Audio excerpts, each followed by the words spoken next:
Well, thank you very much. And welcome, everyone, to the Institute for American Values Center for Public Conversation.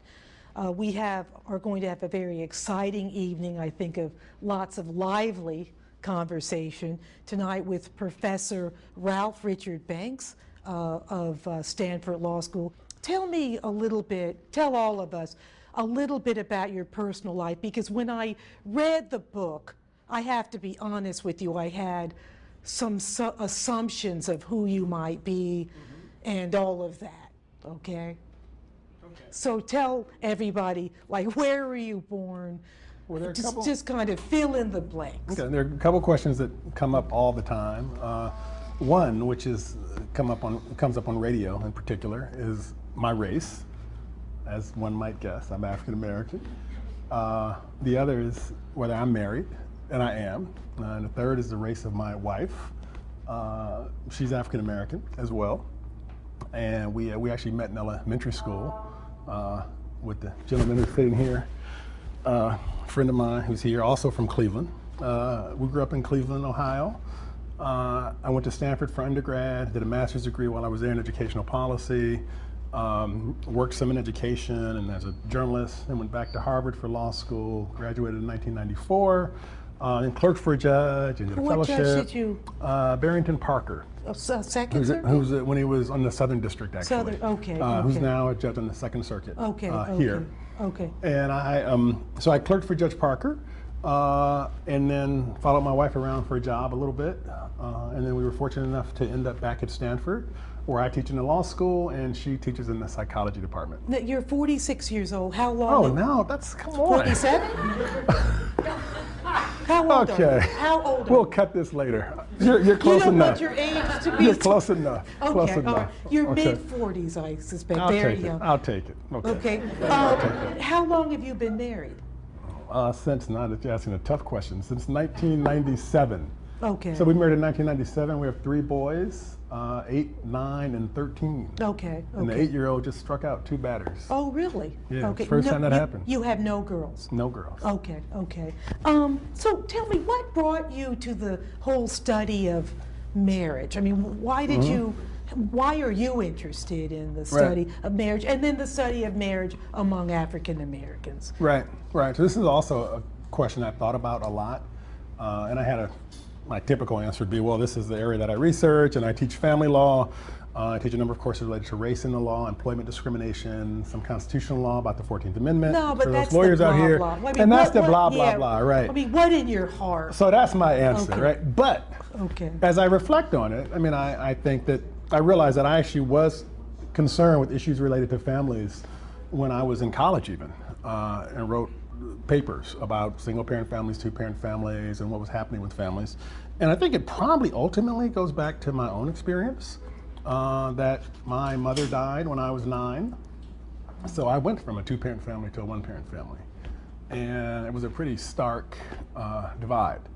I see. So I had that experience with 2 parents, and then had the experience with 1 parent. Did your father remarry? He did not. Okay. He did not, and he did not remarry in part. I mean, he had girlfriends over the years, but he didn't remarry in part because he felt that he had a commitment to his children, and he didn't want to sort of bring someone else into that situation. Now, how many brothers and sisters did you have? And I have 3 older sisters. Okay, so he. Well, they were actually gone. Actually, my 2 oldest sisters were gone. This is rare that I don't speak loud enough. My 2 older sisters were gone. My 2 older sisters were going to college, and so I was in the house with my 1 sister who was 6 years older than me. And then one of the sisters came back for a little while. She finished her last year of college locally to help out, and then she subsequently got a job in Los Angeles and moved to Los Angeles. So we had a lot of help. I mean, we had aunts and uncles and cousins and family members nearby. So it wasn't as though we were completely on our own, but then again, I mean, there weren't a lot of home-cooked meals, shall we say. I had enough fast food as a child to last a lifetime. Was your father a good father? He was a great father. I mean, my father was actually born in Lithonia, Georgia. Really? In 1913. which is a ways back. I was the last child of 4. My mother told me I was a blessing. Okay. When that happened. My sisters were 2 years apart, and then I was 6 years after the youngest. So he was an extraordinary father, but he was not a caretaker father, because that's not what fathers were in that era. How old was he when your mother died? He was 50 years old. Oh, okay. When she died. So he was, certainly he had never imagined being 50 years old with a 9-year-old child to take care of. So, so we made it, right? I mean, we made it, and things worked out. But, I have often thought, right, about what life would have been like had there been 2 parents there. So that's kind of the, the deepest level I can go to in terms of why would I be interested in this issue of all the issues one might be interested in, and that's that my mother's death was the formative experience. It will always be the formative experience of my life, because it's not something that you ever, it's as though you have an injury that even if it heals, there's still some remnant of it. Yeah. What was your relationship with her like? Oh, with my mother? Yeah.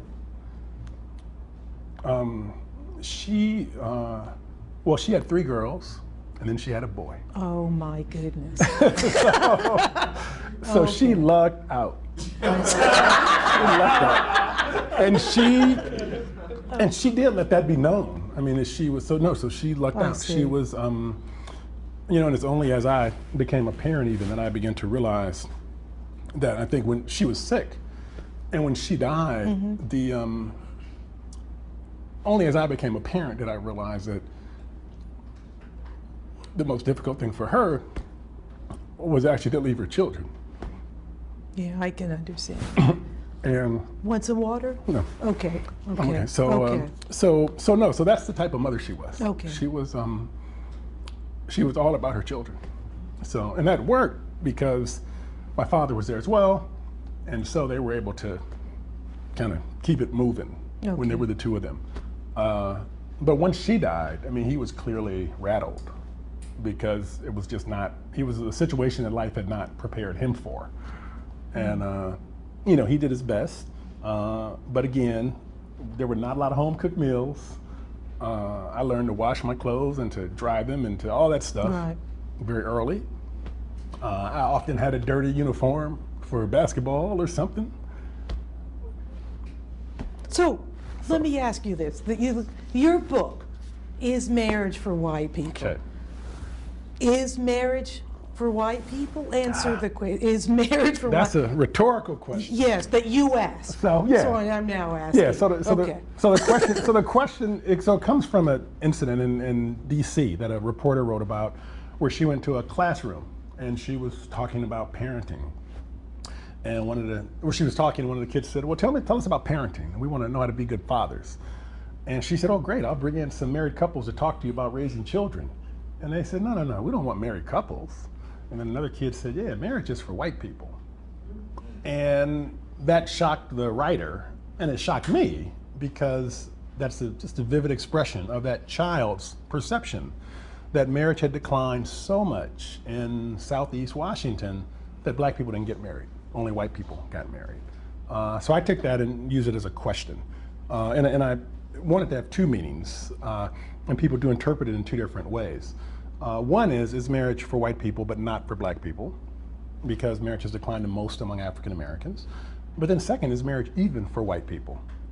Because white people too get married a lot less now than they used to, right? I mean, it's very much the case that throughout society, marriage is no longer obligatory, right? I mean, people get married later, they divorce more, they live together before they get married, so all sorts of things happen now that wouldn't have happened 40 or 50 years ago. Children throughout the nation are less likely to be raised by a married couple family than was the case 40 or 50 years ago.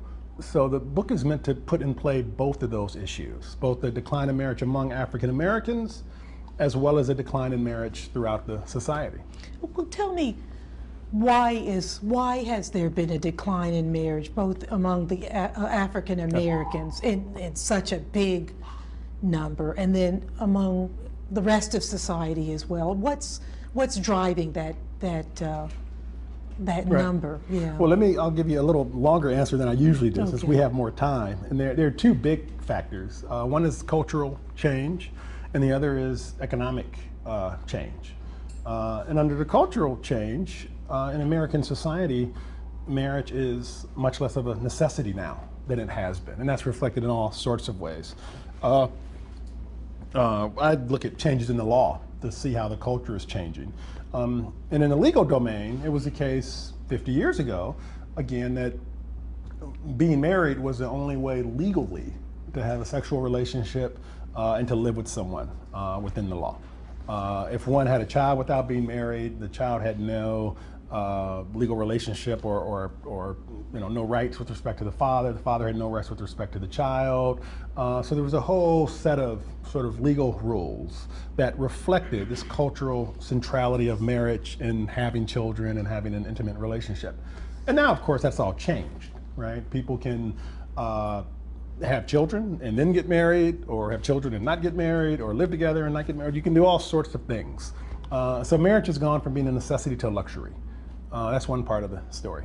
The other part of the story has to do with economic positions of men and women.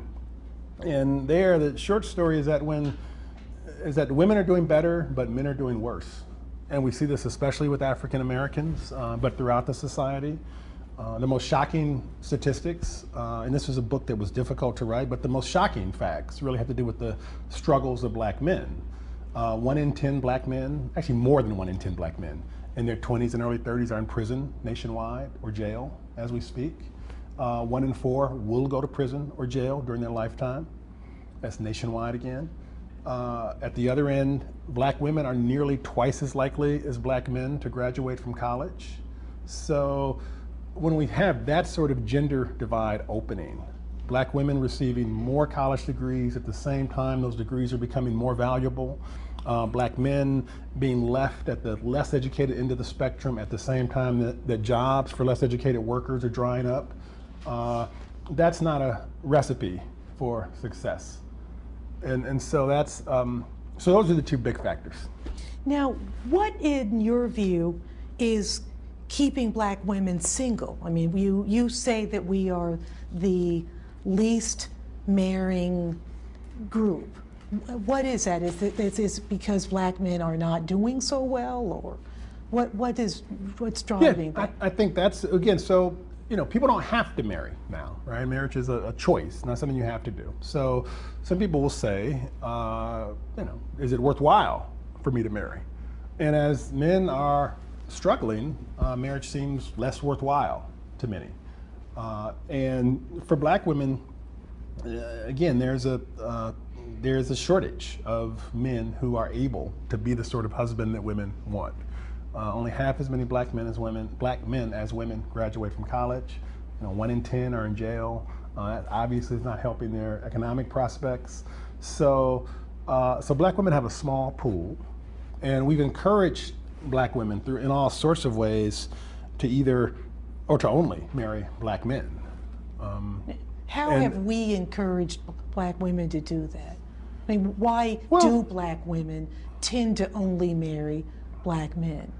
Okay, so that's a big question, and there are a lot of elements to that. Part of the story is that, let me talk about the encouragement. I think we encourage in all sorts of subtle ways. One might even say coerce in all sorts of ways black women to remain with black men. Interracial relationships are less stigmatized now generally throughout society. But the strongest stigma that remains applies to relationships with black women. I've talked to black women even since writing the book. Black women who have white husbands, say, who have concerns about putting their spouse's picture in their office, who have concerns about putting their spouse's picture on their website, especially when these are women who are race identified, right? So they identify themselves as strong black women who are, down for the people. And there's this ever-present sort of accusation that if you're down for the people, you don't partner with the man who's not one of the people. Well, is that different for black men, though? Well, that's one of the ironies here. Actually, there are a lot of ironies here, is that, so it is different than black men and women do feel differently about that. And in part, I argue this is basically a set of what someone calls sexist assumptions that were intensified during the civil rights movement, when women were given the pressure for sustaining the family, nurturing the group, raising the next generation. And this is something that women of all groups might feel, but for black women it's been especially intense, in part because black women are doing so much better than black men. So there was a story I don't mention in the book because didn't want to identify individuals, but there's a very prominent African American, and one that a woman relayed this story to me of a very prominent African American talking to her when she was in college. And basically she had a white boyfriend. And this very prominent black man just told her, you can't do that. You're getting your degree. You can't leave brothers behind. And then for this person, this is just an offhand comment. You can't leave brothers behind, come on. And this really had an effect on this woman, right? Because here's someone who you respect, who you look up to, who's giving you a sense of how you should structure your life. And I think we give black women that sense all the time, that their obligation is to form a strong black family, partner with black men, and as Susan Taylor, former editor of Essence, said in print, she said, loving a black man can be like welcoming home a war veteran, right? But if we're not there for them, who will be? And then she says, black love is the antidote to racism. And I think that captures a sense that a lot of us have, right? That black love is the antidote to racism, and that if black men are struggling, black women need to assume the responsibility to help their brothers. And that ethos has a special pull. Do the brothers feel the same way? Well, no, they don't. That's irony. And black women feel that pull because they know that black men are struggling, because these are often men in their own family, right? These are friends, cousins, literally brothers. And who wants to feel like you're leaving someone behind? One of the ironies, there are two ironies there. One is that black men outmarry 2 to 3 times as frequently as black women. And this may not be a surprise to anyone. Black men are much more likely to find a partner of another race. Another irony is that, and this is anecdotal, I don't have consistent, systematic evidence on this, but in talking with people, some of the most virulent opponents of interracial marriage by black women have been black men.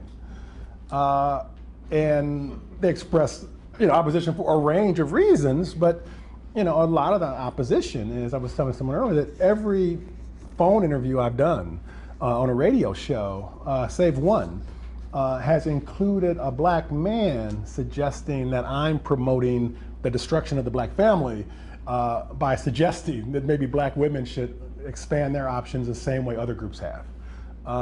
So, there's a lot of energy that black men expend, one might have a charitable interpretation, right? The uncharitable interpretation would be a lot of energy that black men spend trying to control black women, to keep black women limited, so that black women don't gain any more options than represented by black men. What does that mean when you write in your book that black women would need to empower themselves by, quote, marrying out? They would empower them. What does that mean? Right, so the idea is that, part of the problem with the marriage decline, because it's not just among the poor, we actually see a racial gap in marriage throughout the socioeconomic spectrum. So if you look at men who make $100,000 a year, say, black men are much less likely to marry than their white counterparts. Why is men that? in their late 30s. And part of the story, and it can be a lot of reasons, but part of the story is that because there are so many women, and so few black men in that pool, the black men have a lot more power than the women do in the relationship. And one thing that men in general might use their power in a relationship to do is to not have a committed relationship. Some people may find this surprising, that men might be less inclined to marry than women. As one friend put it to me, she said she feels, this is a black woman, she said she feels like women are always the deal takers, whereas the men are the deal makers. and that seemed to capture it. Deal takers versus deal makers. And the men can be the deal takers because the men know and the women know that the men have more options than the women do. Because there are a lot more, attractive, beautiful, desirable black women in any given university, say, than there are black men in that university. So Well, let me ask you this. that leads to a This problem. leads to another point you make. Many black women marry college-educated, blue-collar, working class. You don't seem to like that. Why? No, I don't dislike that. Let me say, I'm just the messenger. Okay. I'm the messenger. Okay. So what message bring us the message I'm the message. about I'm just bringing the message. I am just bringing the message. Okay, so what is the message we should hear about that? I should say, I actually will be, because I will be at a church, not in New Jersey, Okay. in East Orange. People know that. Anyway, but okay.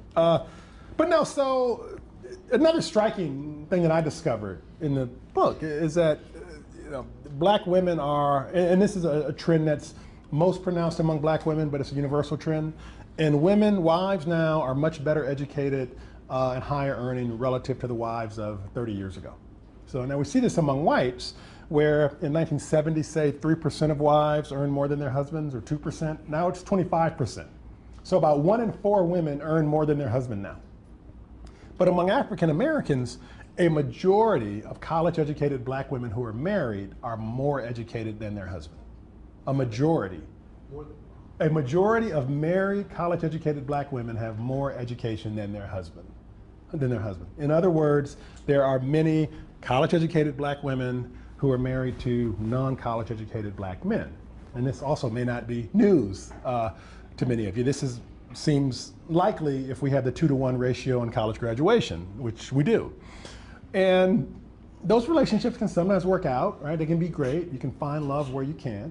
But it's also the case that the data show that such relationships are more likely than other relationships where the partners are on the so-called same level to be conflict-ridden or to result in divorce.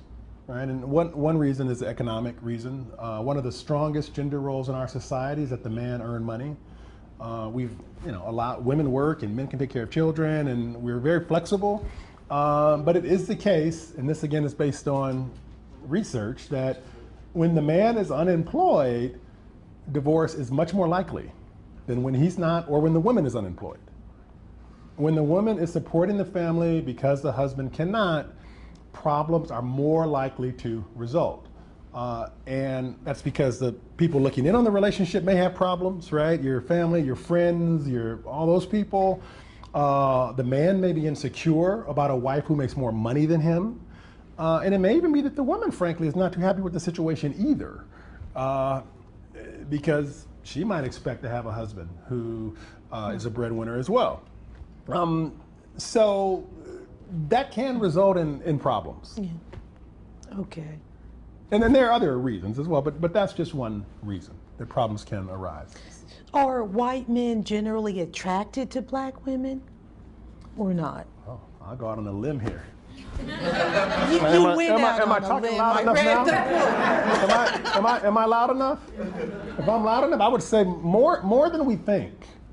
More than we think. What does your research and show? I'll say, and I'll say yes. So I'll say more than we think anecdotally.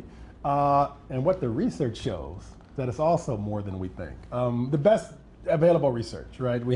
Relates to internet dating studies, Match.com and so forth.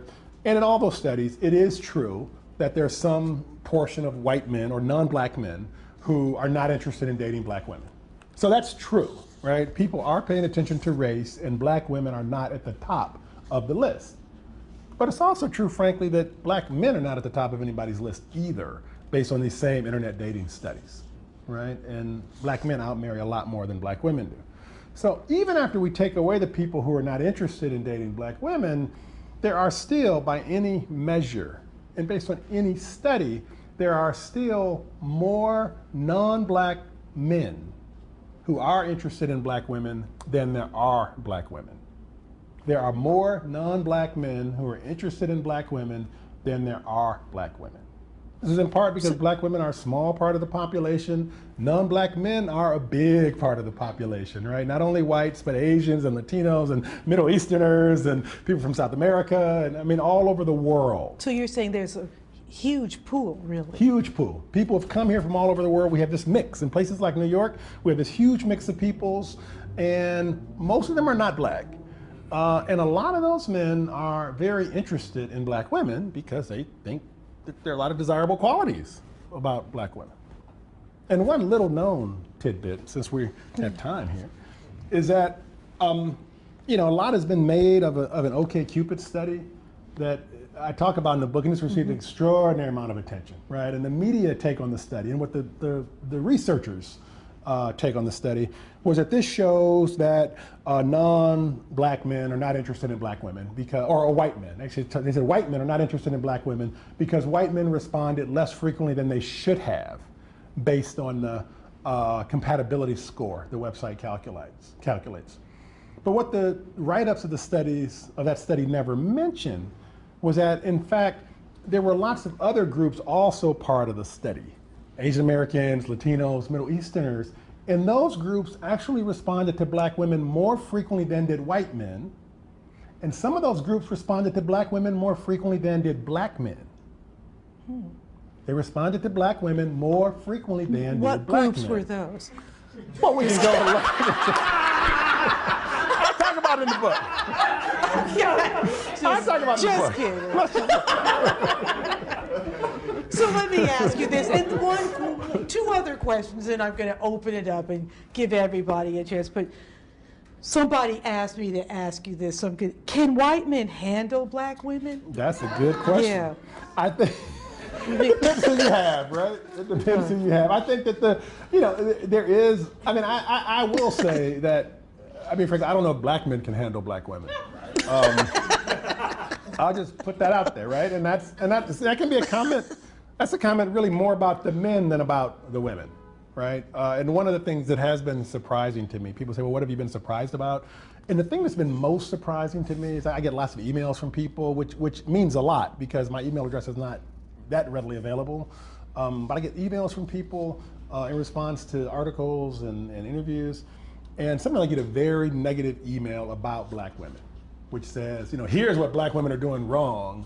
And I think in almost every instance, that email is from a black man who clearly has a lot of emotional energy behind the characterization, right, of what black women are doing wrong. Emails from white men and other groups of men and from women never have that sort of emotional energy directed toward black women. So part of the story of the book, right, is a story about how, we sort of assume that if you're the same, that you have to be of the same race, and that you should be of the same race, and that black women should cast their lot with black men, and in that way they will find salvation, right? And the race will find salvation through black women casting their lot with black men. But in fact, not all is well there. There are some issues there. We have the highest divorce rate by far of any group in the nation. Less likely to marry, but more likely to divorce. Not a combination you want. 70% of children born to unmarried parents. So we have all of that stuff going on within the race. Yet we, assume that everything is well, even though it's not. And then outside the race, when you consider that, people act as though that can never happen, right? That somehow there's a boundary that can't be crossed, or you cross it only at your own risk. And I guess, in a very small way, what I'm trying to do is to cause people to readjust their sense of risk and of benefit and drawback, right? To understand that there may be drawbacks to relationships among African Americans, that there are some dynamics between black men and women that are not so healthy, and a lot of that stems from this numbers imbalance. And then also there can be good relationships with people of other races. And we should be open to that. Black women should be open to that in the same way that every other group has become open to that. So, so that's the hope. So Rick, what do you predict the future is for the black family, say 20 years from now? I think it's going to be a lot of different shades. Do you?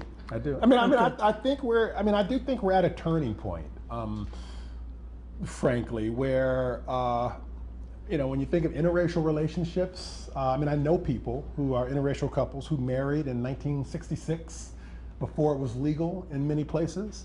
And now, you know, they've been together all those years and they have children and their children are having children. And we've seen things change and those kids were okay, right? They turned out okay. The last stigma I think we really have in terms of interracial relationships is black women. You know, the number of black women who just report very negative responses, often by black men, is staggering. And so that's the problem, but things are shifting so much that I think that's going to change very soon. The data that's most positive for me is that when you look at the polling data, opposition to interracial marriage is still high among people who are in their 60s, say. But if you look at people who are in their 20s, they practically all accept interracial relationships, right? So, and that's the generation that's coming of age. So among today's college students, race does not have the same valence that it did even for me 25 years ago, much less for the generation before me. And I think that's a positive thing, to have strong black families, but also for everyone to have the freedom to find love where they can, to form a relationship that works for them so they can raise their children in a positive setting. Well, thank you.